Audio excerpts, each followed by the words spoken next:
주에는 예수님의 첫 번째 기적, 물로 포도주 만드는 사건을 다루었습니다. 지난주 두 번째 주에는 인류가 가장 인류 기독교인들이 가장 좋아하는 성경 시편 23편을 나누었습니다. 그래서 이 화요 직장인 예배에는 매우 중요한 주제들을 저희가 다루면서 진행하려고 합니다. 오늘은 인간의 이 고난, 실패, 이 문제를 같이 나누려고 합니다. 여러분, 인간에게 가장 심각한 문제는 무엇인가? 인류에게 가장 어려운 문제는 무엇인가? 다양하게 표현할 수 있지만 그저 한 단어로 표현한다면 바로 고난의 문제라고 말할 수 있습니다. 고난.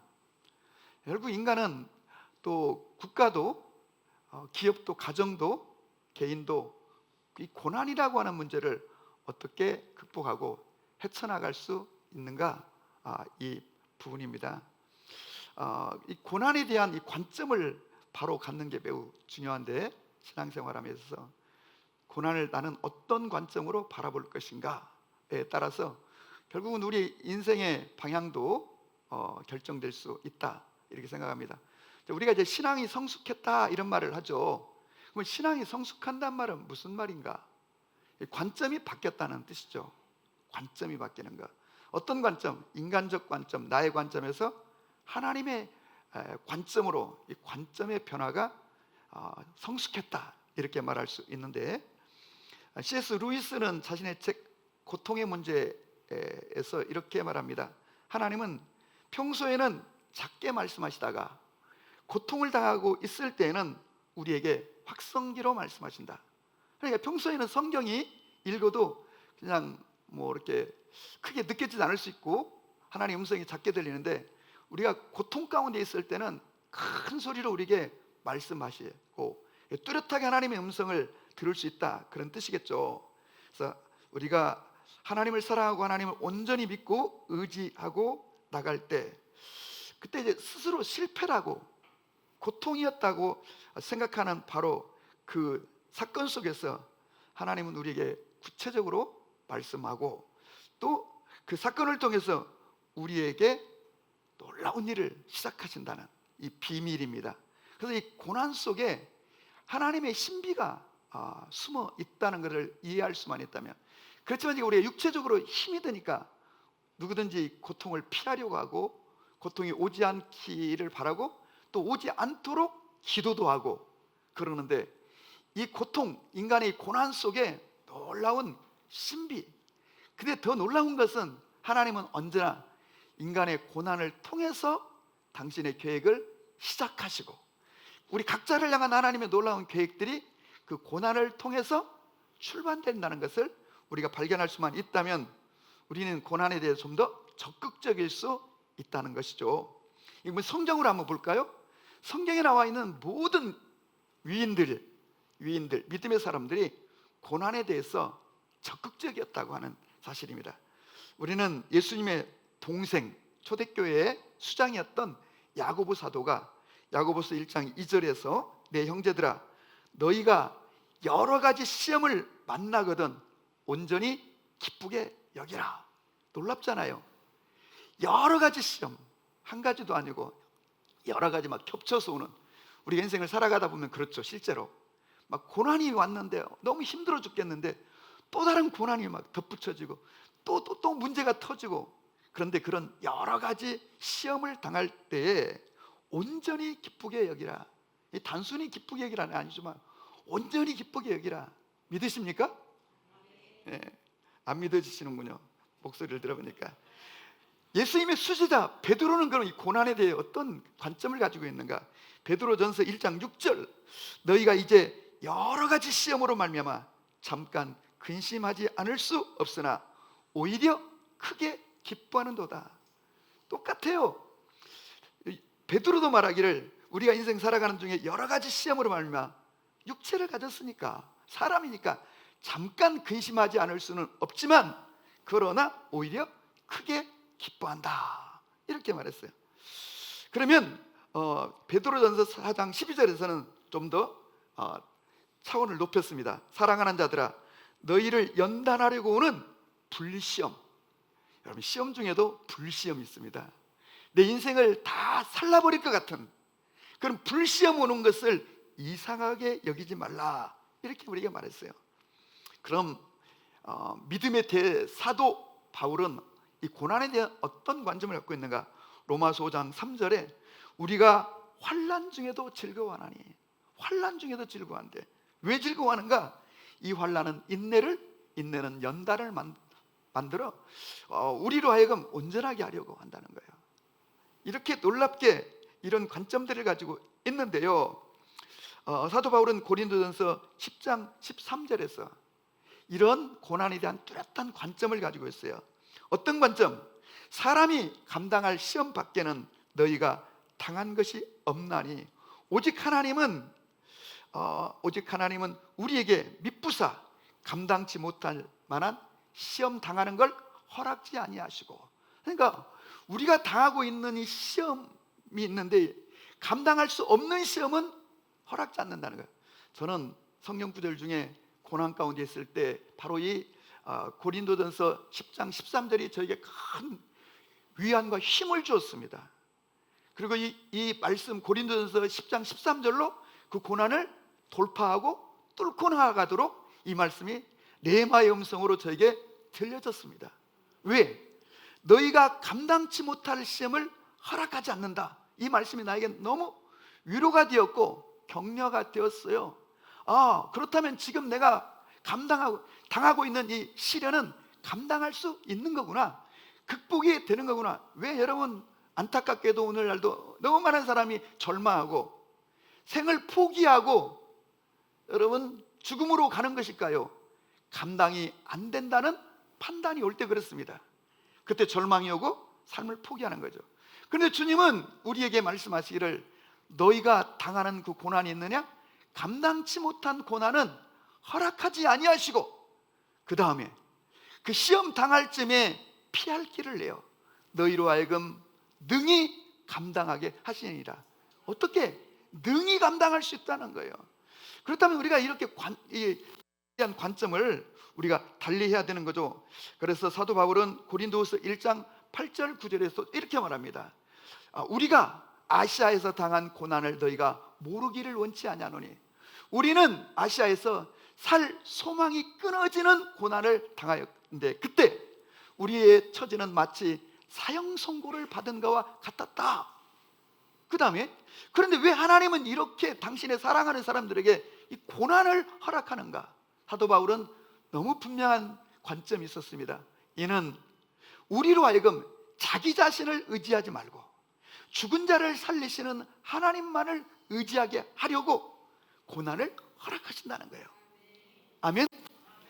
사도 바울은 이 고난에 관한 말을 참 많이 했는데 우리가 잘 아는 말씀 로마서 8장 28절 하나님을 사랑하는 자 곧 그 뜻대로 부르심을 입은 자들에게는 모든 것이 합동하여 결국은 선으로 이루어 가느니라. 이런 말씀 가질 수 있기를 바랍니다. 그러면 정작 예수님은 또 고난에 대하여 어떤 관점을 갖고 계시는가?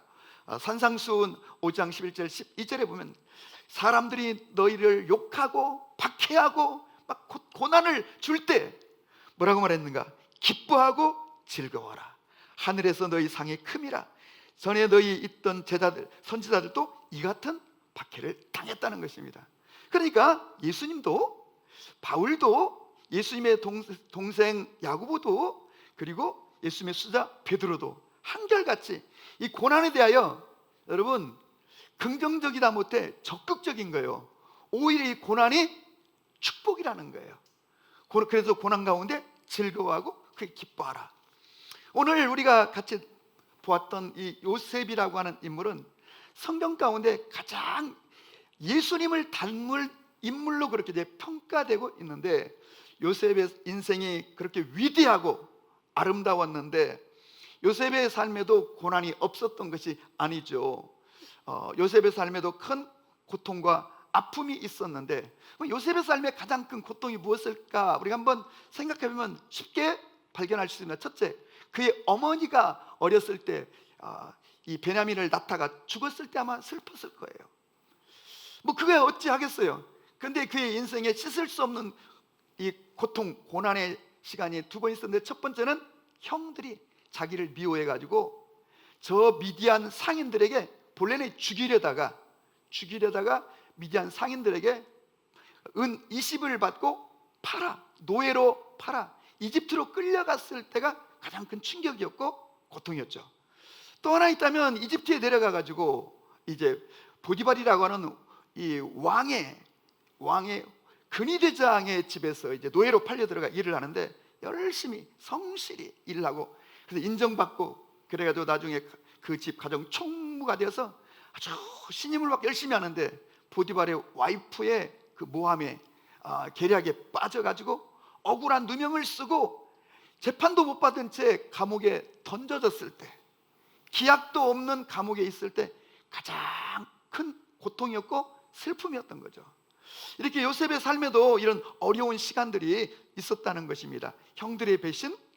그럼 왜 이 요셉의 삶에 이런 고통과 고난을 주셨는가? 한번 같이 살펴보면서 고난의 본질을 한번 따져보기를 원합니다. 본래 요셉은 특별한 사람입니다. 하나님이 일찍이 요셉을 선택하셨고, 그리고 요셉에게는 남다른 하나님이 꿈, 비전을 주셨습니다. 그것이 그가 17살 때에 그가 어느 날 꿈을 꿨죠. 그런데 이 형들의 볕단, 곡식단 11개가 동생 베냐민까지 해서 11개가 자기 곡식단을 향하여 막 절하는 희한한 꿈을 꿨어요. 그래서 이 얘기를 이제 형들에게 나누었더니 형들이 굉장히 불쾌하게 여기면서 막 안색이 변한 거예요. 그렇지 않아도 미워 죽겠는데 뭐 이런 꿈 얘기를 하니까. 그 다음에 또 꿈을 꿨는데, 이번에 그 꿈은 어떤 꿈이냐면 해와 달과 11별이 자기를 향하여 절하는 꿈을 꿨다는 거예요. 이거 누구 보아도 분명히 11형제와 아버지와 어머니 일터인데, 그래서 심지어는 아버지 야곱조차도 이 요셉을 책망하는 장면이 나옵니다. 그럼 네 어머니와 아버지 나도 네 앞에 가서 절을 한다는 말이냐 했을 때, 다른 형들은 아주 불쾌했어요. 더 미워하게 됐어요.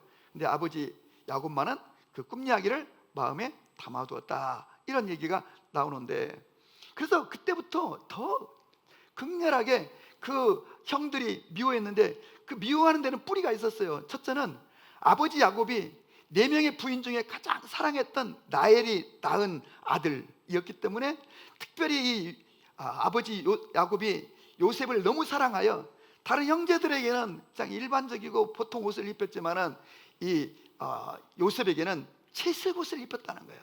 요즘으로 말하면 다른 애들은 그냥 시장에서 뭐 이렇게 백화점에 입구에 누워 있는 그런 옷 사다 입혔는데, 이 요셉만은 명품관에 가가지고 상상할 수 없는 그런 비싼 옷을 입혔다는 뜻이에요. 그러니까 그 형들이 얼마나 미워했겠어요. 더군다나 그냥 그러면은 이렇게 좀 눈치가 있어야 되는데 눈치도 좀 부족했던 것 같아요. 우리가 37장 읽지는 않았지만 그 앞에 보면은 뭐라고 되어 있냐면, 요셉은 형들하고 같이 양을 칠 때에 형들의 잘못을 다 갖다가 아버지에게 고자질했다고 나와요. 이게 2절 이하에 나오는 내용이죠. 그러니까 그렇지 않아도 미워 죽겠는데 뭐 이렇게 형들의 잘못까지 다 고자질하고 하니까 이게 여러분 얼마나 미웠겠어요. 얼마나 미웠겠어요. 이거 더 미워하는 거예요. 그러면서 또 이 아버지가 이 요셉을 이렇게 특별히 막 사랑하고 이런 걸로 봐서 이게 11번째 아들이지만 아마도 아버지가 분명히 장자권을 요셉한테 물려줄 것 같아. 아버지는 그러고도 나 우리 인간이야. 왜? 아버지 나중에 얘기 듣고 보니까 아버지도 본래는 둘째였어. 이 장자권이라고 하는 것은 큰아들이 차지해야 되는데, 아버지가 자기 형 에서, 그러니까 큰아버지 에서를 속여가지고 아버지도 막 속여가지고 결국 장자권을 쟁취한 인간이라고 한다면, 분명히 11번째 이 요셉한테 무슨 구실을 해서 장자권을 넘겨주고 재산도 그쪽으로 몰아주고 지금도 그러고 있는데 이 뻔한 거야. 그래서 이래저래 형들은 요셉을 너무너무 싫어하고 이건 가만두어서는 안 되는. 그래서 이제 그런 마음을 갖고 있다가 이제 아버지의 심부름차 형들을 찾으러 온 요셉을 발견하고, 저기 꿈꾸는 놈이 저기 온다, 이번 기회에 죽이자 해가지고, 본래는 이게 죽이려고 했던 거 아니겠어요? 죽이려고 했는데 이제 그 유다, 베냐민, 특별히 유다가 우리가 그래도 형제인데 죽일 것까지가 있느냐, 우리가 피 묻히지 말고 그저 세상에 넘기자. 그래서 이제 지금 미디안 그 상인들에게 팔아 이집트로 노예로 끌려가는 것 아니겠습니까? 여러분, 우리는 이제 이런 요셉의 일련의 삶을 보면서 왜 이런 일들, 형들은 왜 이렇게 요셉을 미워하는 정도가 아니라 죽이려고까지 하고 결국은 요즘으로 말하면 인신매매 시켜가지고 저 이집트로 노예로 팔아버렸는가? 또 열심히 살고 있었는데 왜 이렇게 누명을 쓰고 재판도 못 받은 채 감옥에 던져지게 되었는가? 라고 하는 이 지점에서 첫 번째 질문, 왜 요셉의 삶에 이런 고난이 이렇게 반복되고 있는가라고 했을 때, 첫째, 요셉은 하나님이 요셉을 향하여 놀라운 계획을 갖고 있었어요. 요셉 때 이 꿈을 나중에 보면은 그 역경 중에도, 그 고난 중에도 끝까지 이 꿈을 붙들고 있었어요. 왜냐하면 이 꿈은 단순히 한여름밤의 헛된 꿈이 아니라 이 꿈은 지울 수 없는 너무도 선명한 주제가 뚜렷한 꿈이었던 것을 요셉도 알고 있었어요. 근데 그 꿈의 주제는 정확히 뭔지는 확실히는 모르지만 분명한 것은 아버지도 어머니도 형들도 와서 자기에게 절을 할 만큼 하나님이 자기를 높이실 거라고 하는 그런 확신을 가지고 있었고, 이 꿈은 언젠가는 성취될 거라고 했는데, 요셉 자신은 몰랐지만 우리는 알고 있죠. 성경을 읽었으니까. 장차 이집트의 총리가 돼요. 그 환란의 때, 이 흉년의 때 지중해 연안에 있는 모든 나라와 민족들을 구원할 그런 구원자로 하나님이 지금 계획해 놓고 있는 거예요. 근데 이 위대한 일, 지금 가나안 땅에서 형들하고 다니면서 미워하고 하면서 이 양을 치던 이 목자가 언제 어떻게 이집트의 총리가 되어서 그 직무를 감당할 수 있을 것인가?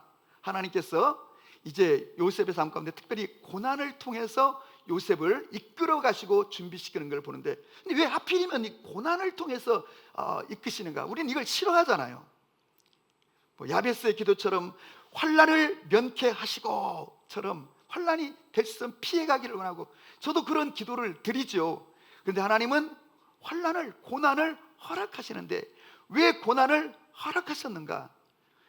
이 요셉에게는 결정적인 문제, 결정적인 약점이 있었는데 그건 바로 요셉의 성품이었어요. 요셉은 큰 그릇이 되기에는, 대제국의 총리가 되기에는 부족한 그런 성품을 가지고 있었는데, 우리가 앞에서 보았던 것처럼 형들을 늘 고자질하고 분위기 파악 못하고 그 꿈을 형들 앞에서, 아버지 앞에서 공개적으로 얘기하고, 그러면서 형들의 많은 미움을 살 만큼 그는 이 적절치 못한, 포용하지 못한, 다른 사람을 배려하지 못한 그런 인간적인 연약함을 가지고 있었던 것이죠. 우리가 여러분 생각해 볼 것은, 요셉이 이제 형들에 팔렸잖아요. 원래는 죽이려고 했잖아요. 죽이려고 했을 때 아무도 자기 편이 없었어요. 10명의 형들 중에 자기 편이 없었어요. 이 나중에 르벤이 죽이지 말자 어쩌고 그런 얘기했지만, 그건 요셉을 사랑해서가 아니라 아버지를 생각하고 자기가 장남으로서 책임을 감당할 수 없어서 죽이지 말자 뭐 이런 생각을 했죠. 여러분, 유다도 죽이지 말고 그냥 팔자, 넘기자 했지만, 분명한 것은 처음에 죽이려고 할 때 누구도 자기 편에서 단 한마디도 변호하고 그런 형들이 없었던 것을 보면서, 야, 이게 형제인 줄 알았더니 이게 형제가 아니라는 거고, 그럼 왜 형들이 왜 이렇게 자기를 미워하고 죽이려고 하고 이렇게 상인들에게 팔아버리는 이런 일까지 왔을까 했을 때, 여러분, 이 점이 이제 요셉의 위대함이고 요셉의 중요함이고 우리가 이제 주목해야 될 부분인 거죠. 형들이 그를 팔아서 넘겼어요. 그래서 그는 끌려가게 되었어요. 아마도 쇠사슬 아니면 밧줄에 묶여가지고 벌거벗긴 몸으로 포로처럼 그렇게 노예로 끌려갔을 때, 그 가는 길에서 요셉은 많은 걸 생각했을 거예요. 첫 번째는 너무 형들의 행동에 놀랍고 충격을 받았겠지만, 그러면 왜 형들이 자기를 이렇게 죽이려고 하고 팔아넘길 때 아무도 자기 편에 서는 자가 없었는가에 놀랍게 된 거죠. 그 이유를 보니까 자기가 얼마나 그렇게 속 좁은 행동, 그렇게 함부로 행동하고 형들의 마음을 살피지 않고 배려심 없는 그런 자기를 돌아보면서 많은 것들을 반성하게 되고 하나님 앞에 더 자기를 내어놓게 되고 그런 삶 가운데 있었던 것을 보게 되죠. 열심히 일했지만 그가 억울한 누명 쓰고 이제 감옥에 갇히고 재판도 못 받으니까 기약 없는 감옥 생활을 할 때 왜 하나님은 이렇게 이 이집트까지 끌려와서 노예가 되었는데 좀 내 인생이 조금 편한 듯 하는데 왜 또 갑자기 이렇게 해가지고 이런 억울한 일을 당하게 할 뿐만 아니라 이 기약도 없이 감옥에 있으니 앞으로 내 인생은 어떻게 되는가에 얼마나 고통이 크고 마음이 힘들었겠어요. 그런데 역시 요셉의 위대함은 언제나 자기를 성찰하고 자기를 돌아보았다고 하는 점입니다. 그래서 우리가 우리의 삶의 이 고난이라고 하는 것은 모든 사람에게 다 오는 고난이고 다양한 방식으로 오는데 중요한 것은 이 고난을 당할 때 이스라엘 백성들처럼 막 원망하고 비난하고 막 심지어는 하나님에게까지 막 삿대질하고 그러는 스타일의 사람들이 있는가 하면 이 고난이 올 때 요셉처럼 자기를 성찰하고 자기를 반성하며 하나님을 주목하는 그런 사람들인데 이것이 바로 요셉이 그 어떤 고난도 뚫고 나갈 수 있었던 힘이었고 오늘 이 시대를 살아가는 여러분과 저도 이 고난을 돌파하는 힘은 자기 성찰 그리고 문제를 자기에게 찾고 하나님의 관점에서 문제를 바라보는 왜 하나님이 고난을 허락하셨는가 이 고난이 왜 오는 것인가 지금 그 이유가 무엇인가를 물을 때 하나님은 말씀하시고 그러면서 우리가 성장해가는 것. 그래서 여러분 훗날 이 요셉이 위대한 총리가 되어 하나님의 뜻을 성취할 수 있는 인물이 되었던 것처럼 여러분과 저에게도 이런 삶이 될 수 있기를 주님의 이름으로 축복합니다. 결국 하나님은 우리를 축복하실 때 축복할 계획이 있을지라도 먼저 그릇을 준비시킵니다. 만약에 그릇이 준비되지 않으면 오늘 시대 저는 너무 많이 봅니다. 주변에서 정말로 막 떼돈을 벌고 막 대단한 거를 뭐 이룬 것 같다가도 그냥 우리의 인생은 진짜 한 방에 날아갈 만큼 뭐 그런 경우가 많은데 그건 역시 여전히 그릇이 준비되어 있지 않았기 때문인 거죠. 그래서 하나님은 우리를 축복하실 때 축복도 중요하지만 더 중요한 것은 그릇이 준비되어야 되는 거죠. 그래서 하나님은 요셉이라고 하는 한 인간의 그릇을 준비시키는 것을 보게 되고 결국 이 사람은 훗날 대제국의 총리가 되어 이집트인들뿐만 아니라 주변에 있는 수많은 나라와 민족 사람들을 품고 담아낼 수 있어야 되는데 여러분 그래서 하나님이 이 요셉으로 하여금 이 고난 속에서 모든 사람을 품을 수 있도록 근데 요셉이 그 고난을 돌파할 수 있는 그 힘치에는 바로 자기 성찰 쉽지 않습니다. 여러분 기독교인들 가운데 자기 성찰한다는 게 결코 쉬운 일이 아니에요. 자기를 바라보고 하나님의 관점에서 문제를 해석하고 그리고 또 자기를 바라보면서 회개할 때 여러분 우리의 이 믿음의 그릇이라는 게 이 사이즈라는 게 언제 커지는가 생각해 보신 적 있어요? 제가 경험상으로 보면요 언제 이 믿음의 그릇이 커지고 이게 사이즈가 넓어지는가 우리가 여러분 품을 수 없는 사람 담을 수 없는 사람 용서할 수 없는 사람을 품고 용서하기로 결단할 뿐만 아니라 예수님 말씀하신 것처럼 너희는 원수를 사랑하라 정도가 아니라 원수를 위하여 축복하며 기도하라 할 때 그때 우리 내면에 이 심령의 그릇이 쫙 커지는 걸 여러분 아무리 하늘에서 하나님의 축복이 은혜가 쏟아져도 결국 내가 가지고 있는 그릇만큼만 담을 수 있는 것처럼 결국 우리의 그릇을 키우는 게 중요한데 요셉은 이러한 삶을 살았다는 거예요. 그럼 여러분들은 이제 설교를 듣는 이런 질문을 할 수가 있어요. 아니 어떻게 이렇게 요셉을 그렇게 좋은 쪽으로만 미화해서 해석하십니까? 진짜 요셉이 그랬을까요? 라는 질문을 할 수 있는데 성경을 자세히 보면 실제 그랬어요. 어떻게 알 수 있는가? 자, 첫째, 이제 39장으로 넘어가면 이제 드디어 요셉이 보디발의 집에 노예 생활을 하고 있는 중에 있는데 놀라운 거는요 39장 2절부터 보면은 여호와 하나님께서 요셉을 축복하시는데 아니 요셉 까닭에 보디발의 집에 복을 내리셨다 이렇게 나오는 것을 보게 됩니다. 여러분과 저를 하나님이 막 축복하시고 요셉과 함께 하시고 그리고 요셉에게서 특별히 하나님이 요셉에게는 어떤 은사를 주셨냐면 꿈을 해석하는 그런 능력을 주셨고, 결국 이 꿈을 해석하는 능력 때문에 그가 훗날 이집트 왕 바로의 꿈을 해석해주고 총리가 되고 장차 있을 이 환란의 때를 어떻게 풀어갈 것인가를 말할 수가 있었던 것을 우리가 알 수 있습니다. 아멘. 그러면 여러분, 요셉이, 하나님께서 요셉 까닭에 보디발의 집에 복을 주시고 요셉과 함께 하시고 요셉을 축복하시고, 여러분, 꿈을 해석한다는 건 굉장히 영적인 일이에요. 영적인 일. 근데 여러분, 만약에 요셉이 그 보디발의 집에 끌려갔을 때도, 감옥에 끌려갔을 때도 막 형들을 원망하고 미워하고 어떻게 인간이 그럴 수가 있는가 하고 막 분노를 가지고 있다면, 요셉은 결코, 여러분, 그의 하나님의 영이 충만할 수도 없거니와 보디발의 눈에 띄일 수도 없고, 보디발이 왜 요셉을 발탁시켰냐면, 가만히 보니까 여호와께서 그에게 복을 주시고 그 요셉 까닭에 자기 집이 복이 임하는 것을 알았다는 거예요. 그래서 총리의 위치를 준 거예요. 다른 사람이 볼 때에도 요셉은 이와 같이 보기에도 충만한 사람이었다는 거예요. 여러분, 원망과 분노가 가득하면 잘생긴 얼굴도 막 우중충하고 밉고 막 그런 거예요. 그런데 요셉이 그랬다는 거예요.